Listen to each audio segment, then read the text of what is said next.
Let's recap what we have done in the last class.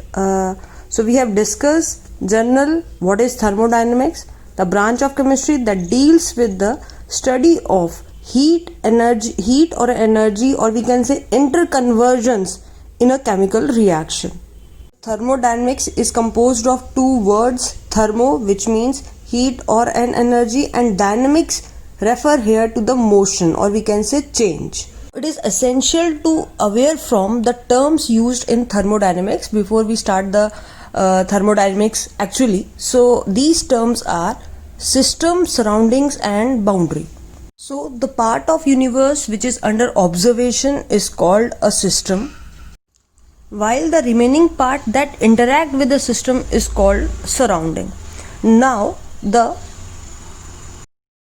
real or imaginary surface or line separating two or more system from its surrounding is called the boundary. Now this boundary may be diathermic, which means it can allow the passage of heat, or we can say it does not allow the passage of heat.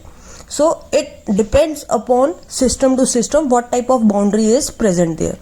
Now with this cup of tea we have discussed the three types of system. First one is the open system where heat and matter both can exchange. Then the closed system where only heat is exchanged. And then last one is the isolated system, or we can say adiabatic system, where not the heat and not the matter will be exchanged. But no system is perfectly adiabatic system. This also we have discussed in the last class. So now let's move ahead. What are the factors on which the state of a system depends? These are the pressure, temperature, volume and the number of moles.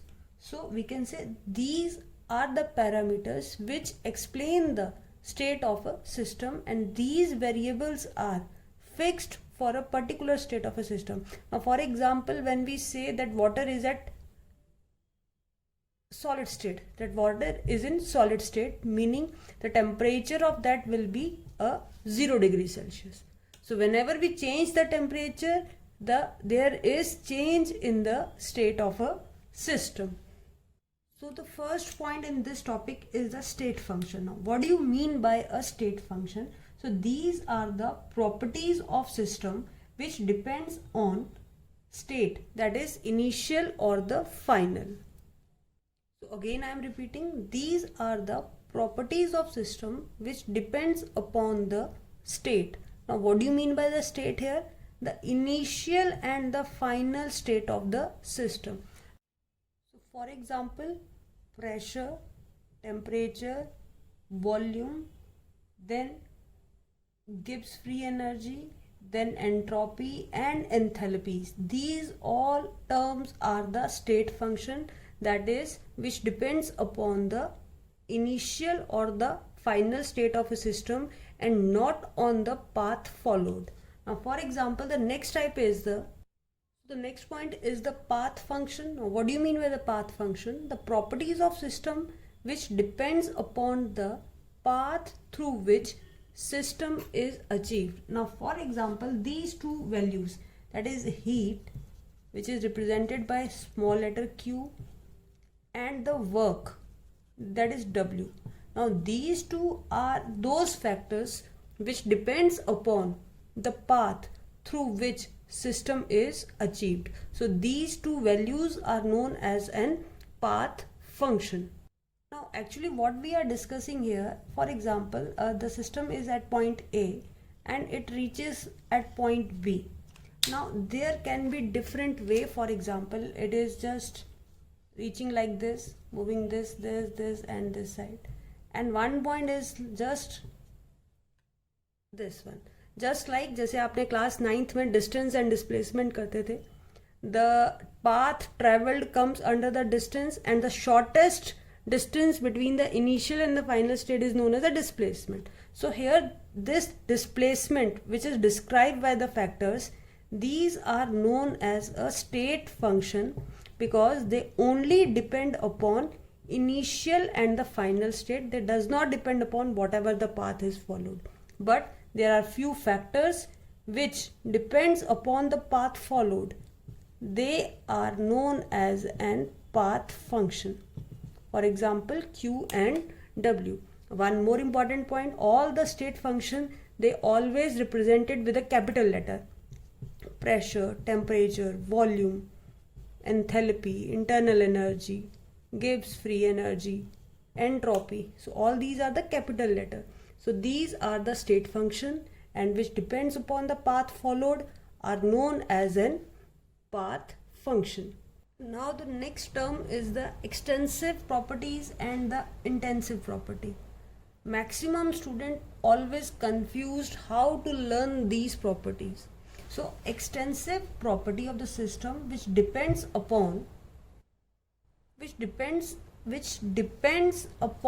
amount of substance in a subsystem. Now for example, mass is that property which depend upon what is the amount of substance present in it.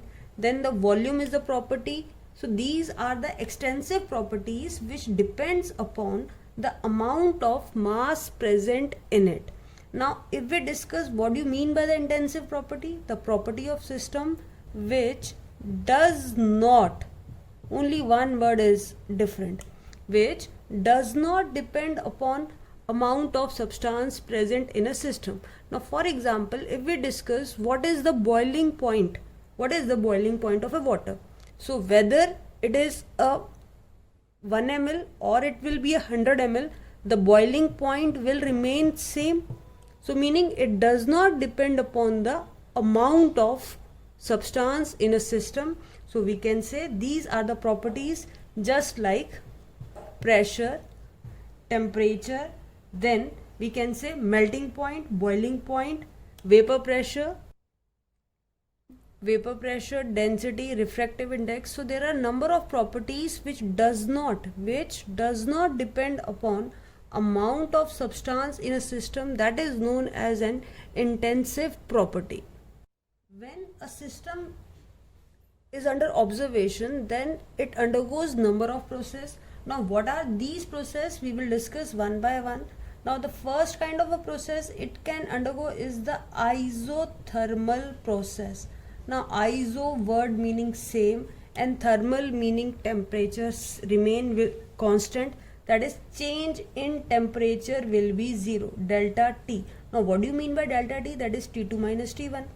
Now change in temperature is 0, meaning isothermal, both temperature are same, so T2 minus T2 will be equal to 0. So we can say change in temperature delta T is 0 for the isothermal process.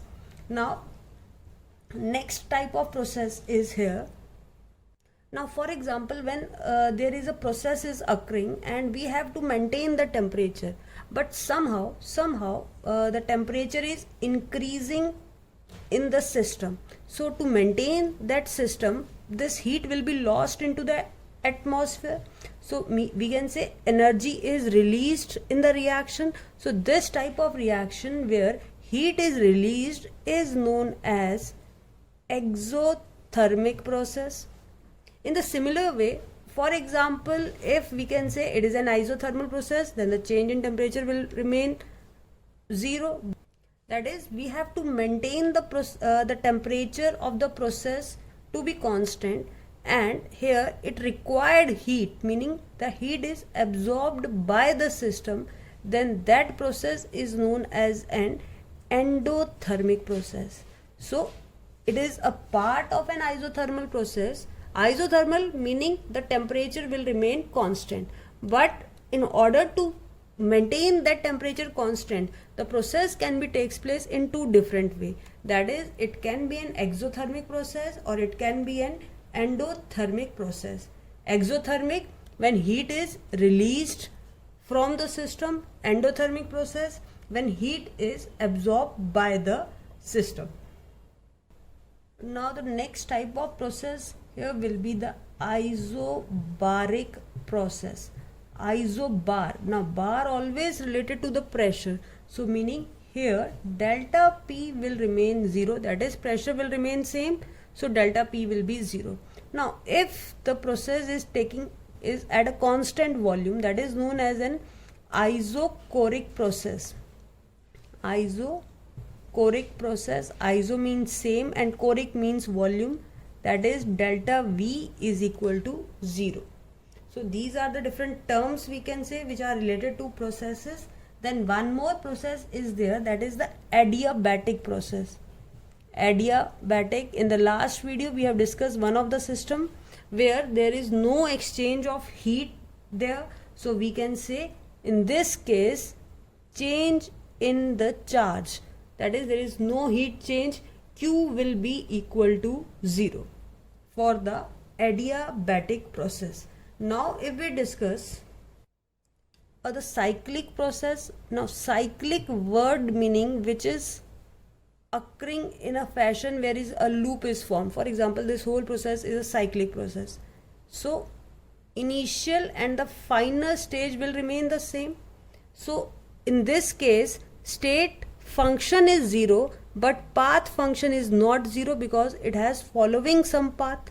So in a cyclic process we can say the state of a system, that is initial and final state of the system are same, so that we can say state function is always 0 in case of cyclic process but path functions are not 0. So these are the important points related to each type of process which you must know. Isothermal stands for same temperature, isobaric for the constant pressure, isochoric means constant volume, adiabatic there is no heat exchange, cyclic process state function is 0 but path function is not equal to 0. Now the next point is what are the reversible process? The process which can be reversed by the small change. So whenever the process is taking place, but if we can easily reverse the process by the small change in that process is known as a reversible process. In general, in reaction we write this equilibrium sign which means forward as well as the backward direction. So similarly the process which can reversed by a small change in the particular substance is known as an reversible process, whereas the process which cannot be reversed by any of the small change is known as irreversible process. Now maximum time all the natural process are the irreversible process, that is we cannot interchange or reverse the reaction.